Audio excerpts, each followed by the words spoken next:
تبارك الذي بيده الملك وهو على كل شيء قدير، الذي خلق الموت والحياة ليبلوكم أيكم أحسن عملا وهو العزيز الغفور، الذي خلق 7 سماوات طباقا ما ترى في خلق الرحمن من تفاوت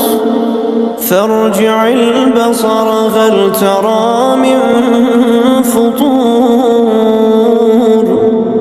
ثم ارجع البصر كرتين ينقلب إليك البصر خاسئا وهو حسير